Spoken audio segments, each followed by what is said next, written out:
In the spring of 2025, I joined a family member in Seattle as they went through 4 periodic week-long sessions of chemotherapy at the Fred Hutch Cancer Center. I lived in Seattle about 20 years ago, so I have some familiarity with the city, but the South Lake Union area where the clinic is located has transformed from a more industrial area of old brick structures into modern high-rise offices and apartments.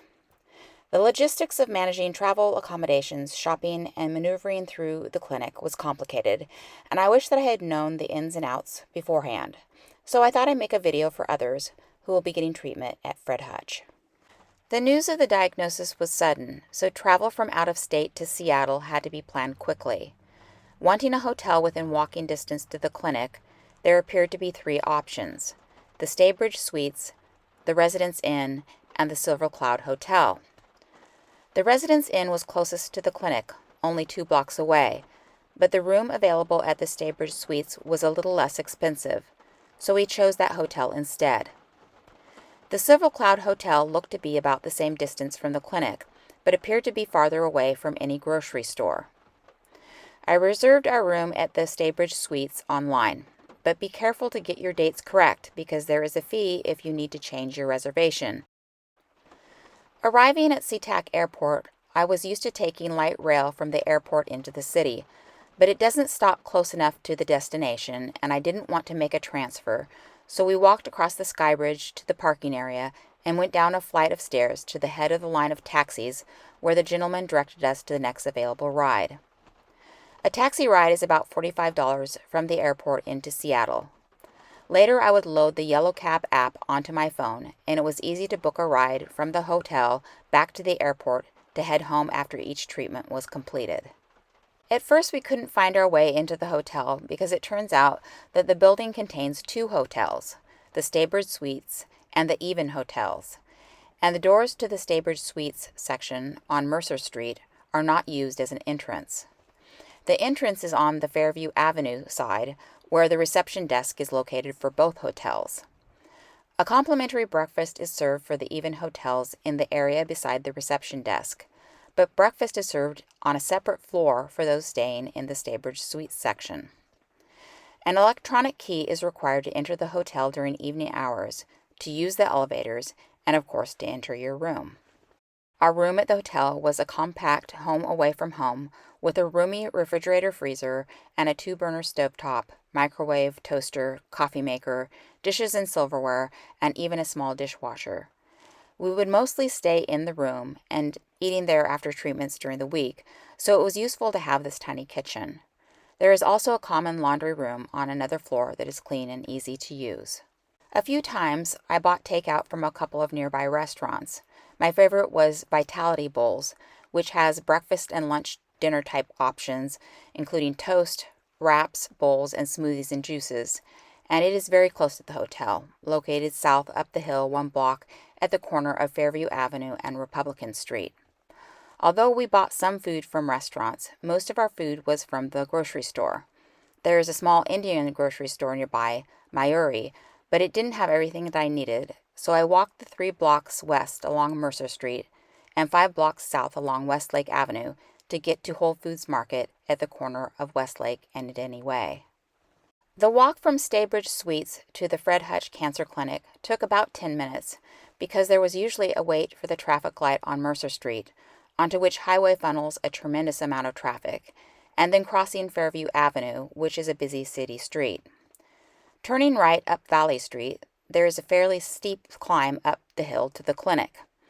At the corner of Fairview and Valley, you can see the Residence Inn, and from there it's only 2 blocks up to the clinic.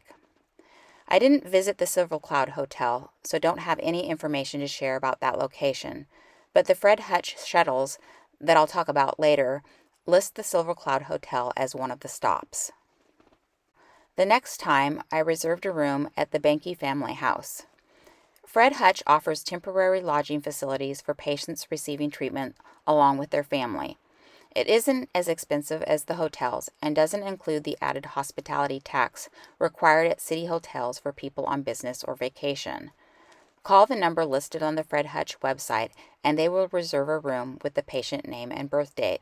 You'll receive a call one day before arrival to confirm the reservation, and payment is made on arrival at the facility. The entrance to the Behnke Family House is on 207 Pontius Avenue North, at the corner of Pontius and John Street. An electronic key card opens the entrance doors in both the front and back of the building and to the rooms. The reception desk is just to the right at the entrance, and the elevators to the rooms are at the center of the building to the left. Directly across from the elevators are stairs to the second floor common area. Patients and caregivers are given an electronic key card on a yellow lanyard that is worn while in the building to identify yourself as an occupant. And although I don't know if this was necessary, I also wore it when catching the shuttle to and from Fred Hutch, which is a free service for those lodging at Fred Hutch facilities. The shuttle stop is at the back of the building in the alley. There is a waiting area located inside, and the laundry room is directly across the hall. This alley is also the access to parking underneath the building, where elevators go up to the first floor reception area, the second floor common area, 4 floors of rooms, and a rooftop lounge area. At the Behnke Family House, we reserved a patient and caregiver suite, which has a separate space with a twin bed for a caregiver. This is something to consider even for a couple who might otherwise sleep together in a patient suite. A patient's sleep quality and schedule may be off during treatment, and a separate sleeping space might work best. And it still allows for the patient to call for help and have the caregiver within hearing distance. The Pete Gross apartments are another Fred Hutch option at monthly rates and providing space that can accommodate a larger family. The Behnke Family House has free internet access with a password provided on the slip of paper with the room number. From our 3rd floor room, we had a nice view of a green space, and our next day, the view from our 5th floor room was an old brick building patio rooftop. Then later, from our 4th floor room, we could see the original green space, now growing poppies in the warmer weather. The building has kind of the feel of a youth hostel, but without the noisy young people, just because of its common areas.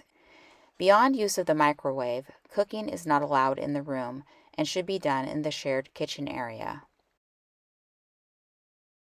The lodgers are required to empty their own trash and any compost or recycling, and a couple of rolls of toilet paper are provided, but other personal items need to be brought or purchased. Conveniently, there's a tiny market only 1 block away from the building. There's a nice sitting area. Sit right there. Pretty nice on a nice sunny Seattle day.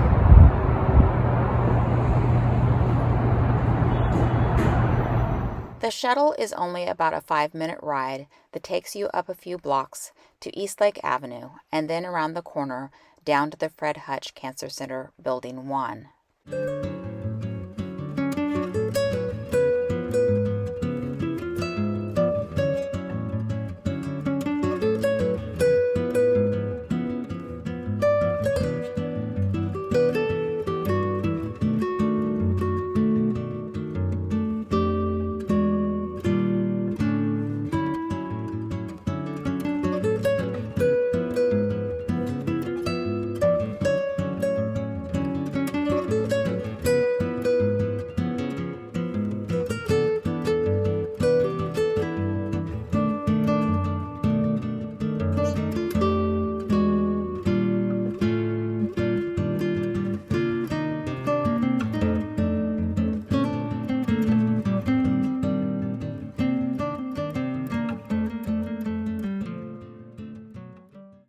Building 1 is connected to the newer construction of Building 2.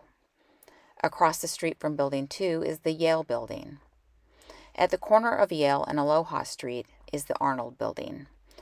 All of this is useful to know for the different food options available in each building. Parking for Building 2 is right beside the main entrance to that building.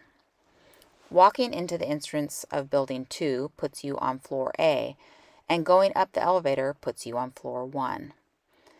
Exiting the elevator and walking left along the corridor will lead you to Building 1. Moving along that corridor, you can look down and see the parking access to Building 1, which is located right off Aloha Street. Once you've arrived into the reception area of Building 1, you will see the shuttles at the circular driveway that return back to the Behnke Family House and the Pete Gross apartments. Check the readout on the side of each bus to make sure that you're going to the right place. The shuttles also offer service to our larger grocery store at certain times of the day. Surprisingly, the Behnke Family House is only about a 15-minute walk from the Fred Hutch Cancer Center. There's a short climb from the Shuttle roundabout in front of Building 1 up Aloha Street, but then it eventually levels out when you turn south on Eastlake Avenue and cross over the highway for a straight shot of 5 blocks to the REI building. After turning west at REI onto John Street, it's only 2 blocks away to the entrance of the Behnke Family House. After the first block, cross Yale Street to where the Fresh Deli Mart is located, and the next crossing is at Pontius Avenue.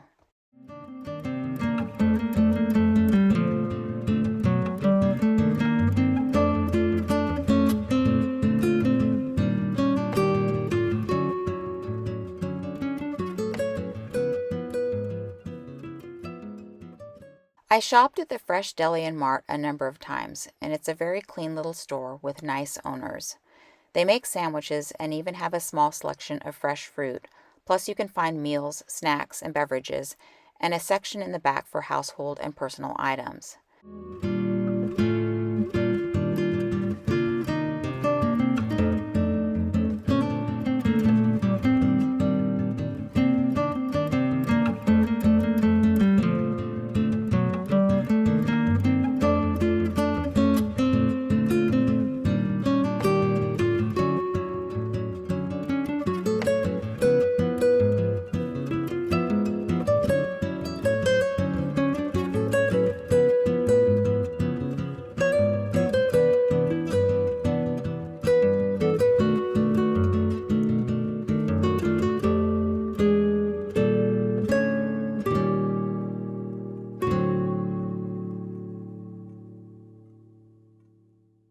As mentioned before, the shuttles are scheduled a few times during the day to stop at a grocery store, which might have been a Safeway, but I didn't ever use the shuttle for grocery shopping because the Whole Foods market wasn't too far away by foot. I walk there to stock up at the beginning of each stay. It's located at the corner of Denny Way and Westlake Avenue, and the only strenuous part of the trip is going back up the steep hill on Denny Way. Cancer treatment can suppress the immune system, and I stopped buying most food prepared at restaurants, except for meals at the hospital, and made only a few visits to the grocery store, timed for mid-morning hours to avoid crowds. Also, chemo can cause nausea, and a favorite food purchased early on might become unpalatable later. So in order to reduce food waste, it made sense to buy most meals at the Fred Hutch complex. I'll describe the 4 locations where I went to buy meals within the Fred Hutch complex.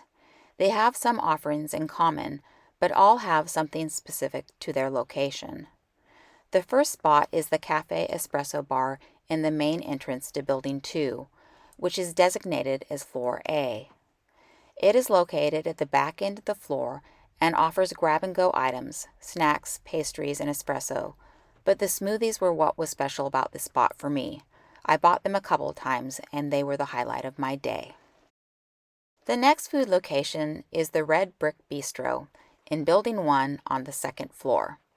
If you're at the main entrance in Building 2, you would take the elevator up to the 1st floor, walk the Skybridge to the main elevators in Building 1, and take the ride up to the 2nd floor. The cafe is located to the left after exiting the elevator. They have a small grab-and-go section on the left and espresso and pastries to the right. But the highlight here is the freshly prepared warm breakfast and lunch. Breakfast includes an option of a warm breakfast sandwich or a farm plate, and a vegan option of oatmeal. The oatmeal is very good, made with steel-cut oats instead of the pasty rolled oats, and I would bring sunflowers to add with the cranberries. For lunch, there was always 2 choices, and one was almost always vegan. but there were a few times when a dairy product was mixed in with the main meal, making it vegetarian. Soup was also available, but it always contained meat, so it wasn't something for me. I was surprised at the variety, flavor, and healthy options available for breakfast and lunch, in contrast to the junky food that I've normally seen offered in other hospitals. The next food location that I explored was the Daily Grind Espresso Bar, across the street from the Building 2 main entrance. So to be clear, it was across Yale Street and directly inside the main entrance to the Yale building. In addition to espresso, they have some grab-and-go items and pastry choices not available in Buildings 1 and 2. They had a grab-and-go tofu salad that I never had a chance to try. The final food location that I visited was the Consuming Choices Cafe, which can be found on the opposite street. Again, to be clear, this is across Aloha Street and down the walkway and around to the entrance of the Arnold Building. I only discovered this place at the final week of appointments, which was unfortunate because there was some tasty food unique to this spot. There's a larger selection of grab-and-go coffee, meals, beverages, snacks, and pastries, but the coolest thing about this cafe is the freshly made sandwiches where I could get vegan options.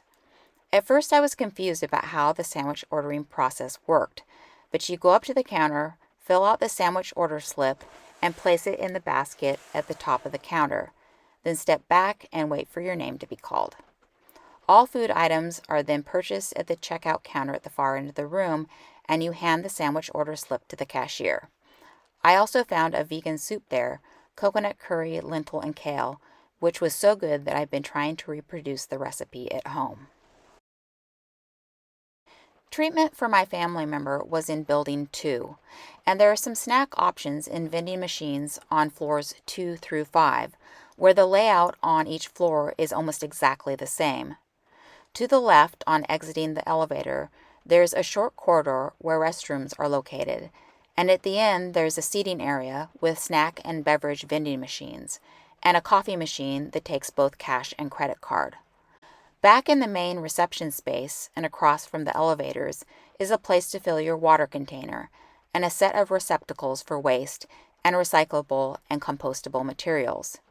It took me a few days to realize that almost all of the food containers, packaging, and utensils used in the cafeterias are compostable. Also, it's at this end of the building where the stairwell is located, and at first I didn't use it because I thought that the "Keep Door Closed" sign meant that an alarm would go off if the door was opened, but it just means that the door shouldn't be left open, and it was nice to have the option to use stairs instead of waiting for the elevator, especially when I only needed to go up or down one floor. The reception desk is located at the other end of the floor, and to the right there is the main waiting area that looks out over Lake Union. Quite a nice view, especially on a sunny day. To the left of the reception desk is the corridor from which individual hallways run, which are designated alphabetically, and this is where you are directed to wait for the nurse to call you in for your appointment. Down each alphabetical hallway are numbered rooms, and each patient has a separate private room with a seat available for a caregiver. I would always take a photo of the hallway letter and room number so that I wouldn't forget where to return after going on errands. In the rooms, there is a small menu of food items that you can request from your nurse, which helped a lot on the first day in between procedures when I didn't want to venture away. There is internet access in the building, which doesn't require a password, just a sign-in.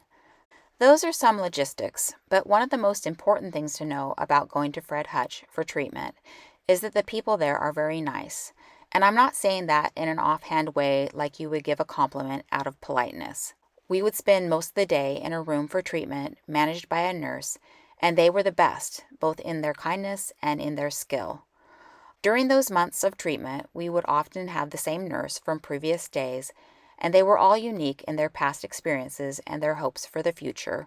Lovely people who helped us get through those 4 sessions of treatment.